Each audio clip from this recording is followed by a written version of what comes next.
Bienvenue dans la présentation de l'utilisation de Design Center dans AutoCAD. Donc Design Center, en fait, vous allez le trouver ici ou par la touche, la combinaison des touches CTRL 2. Dès que vous l'ouvrez, vous avez une fenêtre ici qui apparaît. Alors vous pouvez la rendre ici, lui demander de se masquer automatiquement ou pas. Donc si je fais ceci, elle va rester à l'écran, ce qui est un petit peu gênant. Si je fais ceci, elle va se masquer automatiquement. C'est-à-dire que dès que je vais aller dessus, elle s'ouvre. Dès que je sors, elle se ferme. Alors, je vais essayer de la diminuer un peu pour qu'on voit un petit peu ce qu'on fait. Voilà. Alors, quand vous ouvrez Design Center, en fait, ça va vous permettre d'aller chercher sur un espace réseau, sur un disque dur ou sur une clé USB ou sur un disque virtuel réseau dans le cadre des lycées. Vous allez pouvoir aller chercher des blocs qui ont été réalisés en amont. Donc des blocs, en fait, ce sont des dessins associés. Alors je vais pour ma part aller sur le disque dur externe dans mon répertoire professionnel, AutoCAD et AICVF. AICVF, c'est tout simplement des symboles du génie climatique. Donc je vais par exemple sur la partie fluidique où on va pouvoir utiliser directement des symboles tout faits, des vannes, peu importe. On va retrouver j'imagine des pompes. On va pas tarder. Enfin, on va pouvoir, voilà, ici on a une pompe. On va pouvoir donc faire un glisser déposer sur la zone de travail. Voilà. Alors c'est tout petit. Alors je vous rappelle, prenez le temps de lire ce qui est indiqué en bas. Il vous demande le point d'insertion.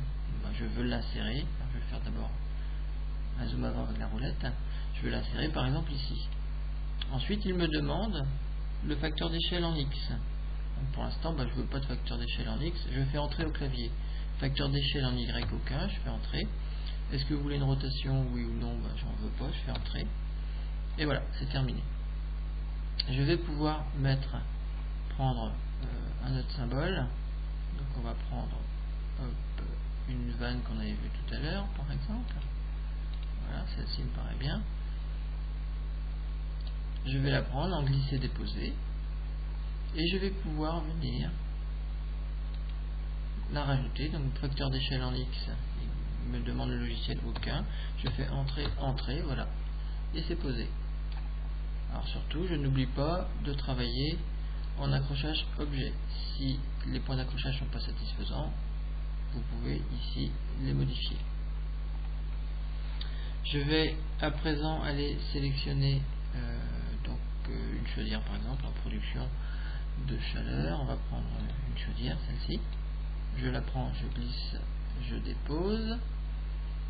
Donc point d'insertion ici, admettons, je fais entrer. On constate que la chaudière est trop petite au regard de la pompe et de la vanne. Il faudrait qu'elle soit au moins, a priori, 3 fois plus grande. Donc ce qu'on va faire, c'est prendre l'outil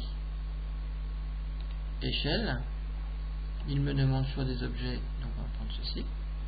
Clic droit pour valider. Spécifier le point de base, par exemple ici. Et on va lui dire 3 fois au clavier, et voilà. Donc j'ai fait un facteur d'échelle. Je peux déplacer maintenant cette chaudière, je la sélectionne, je prends mon outil déplacer ici, il me demande le point de base, je vais le prendre ici à l'extrémité et le connecter là.